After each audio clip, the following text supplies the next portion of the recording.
Zenón de Elea. Nacido en Elea, actual Italia, hacia 495 a.C., matemático y filósofo de la escuela eleática. Fue discípulo de Parménides de Elea. No estableció su doctrina positiva de su propia mano, por lo tanto, pasó su vida defendiendo a la doctrina de su maestro Parménides. Se preocupó por explicar el movimiento de los objetos, ya que no existe nada pensable y por lo tanto nada era lógico. Fue el inventor del razonamiento paradójico, demostrando que las opiniones de sus detractores llegaban a conclusiones menos lógicas.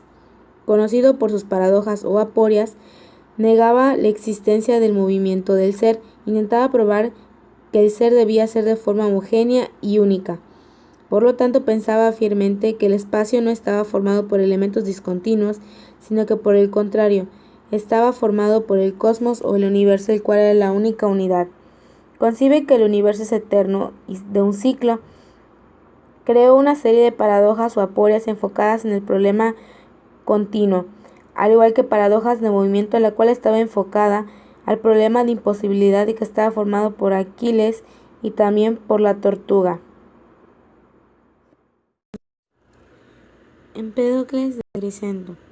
Empédocles nace en Agrigento, Cilicia, en el año 495 a.C., siendo un descartado filósofo, poeta griego e ideólogo de la democracia esclavista. Su vida transcurrió en el seno de una familia ilustre y llegó a ser de la facción democrática de su ciudad natal. Su fama como científico y médico, unida a su posición social, le permitió ocupar importantes cargos en la vía pública.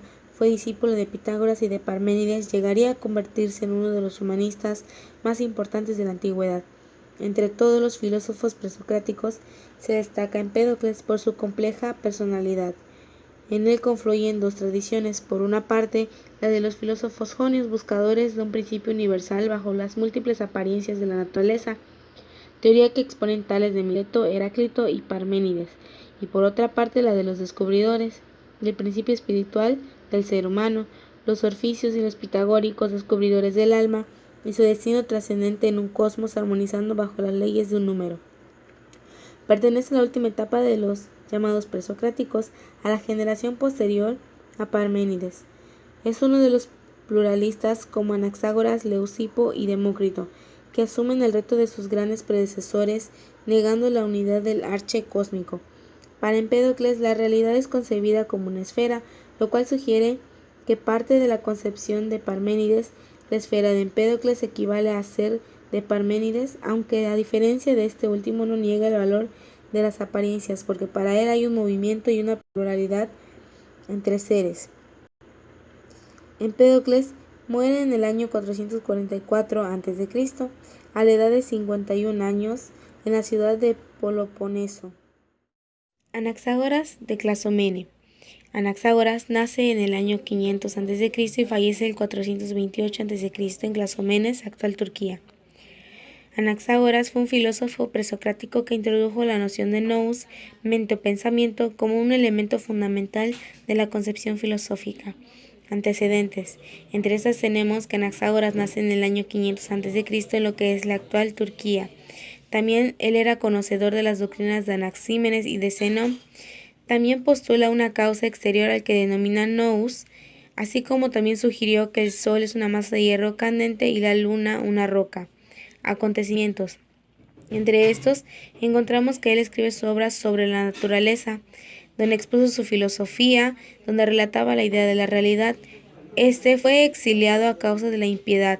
Anaxágoras concibe el nous como origen del universo y también la causa de la existencia del todo. Durante sus últimos años escribió sus obras Los fragmentos de Anaxágoras y Anaxágoras de Clazomenae. Fallece el 428 a.C. a los 72 años en Damasco, y Aristóteles fue el que explica las ideas de este. En general, podemos decir que Anaxágoras entendía que la realidad estaba formada por pequeñas semillas llamadas homeomerias. Estas, al juntarse, hacían nacer y también causaban la muerte de lo mismo. Esta era la razón de la existencia de todo y también de la forma de existir de cómo son. Leucipo. Leucipo de Mileto nació en el siglo V a.C. Nació en Mileto, Grecia. Fue un filósofo griego considerado el fundador de la teoría del atomismo. Proviene de la escuela eleática y fue discípulo de Parménides y Zenón de Elea. Aunque fue discípulo de estos dos, no siguió su doctrina que proponía la inmovilidad del ser. Sin embargo, siguió la de multiplicidad, el vacío y el movimiento, elementos tomados de la escuela de Pitágoras. Fue uno de los primeros filósofos en poner en duda la existencia de Dios mediante la observación y comprensión de la realidad. Todo era materia y no había un principio espiritual. Mencionaba que el universo estaba constituido de pequeñas partículas en constante movimiento, las cuales no podían ser percibidas, llamada átomo, término que significa sin partes. Algunas de sus obras son Ordenación de Cosmos, donde expuso su idea de átomo, y Sobre la mente, que se centra en criticar el pensamiento de Anaxágoras. Fue maestro de Demócrito, quien desarrolla su teoría a profundidad. Demócrito. La amistad de un hombre sabio es mejor que la de todos los tontos. Demócrito vivió entre los años 460 a.C. Fue originario de la ciudad de Abdera, actualmente conocida como Tracia. Fue conocido como el filósofo que se ríe o el filósofo risueño. A pesar de haber sido contemporáneo, la línea de pensamiento de Demócrito se ubica en el periodo presocrático. Sus trabajos cubren diversas áreas, como la ética, la física, la matemática, la música y la cosmología. Fue considerado como el primer ateo de la historia y tuvo una consideración importante sobre el movimiento.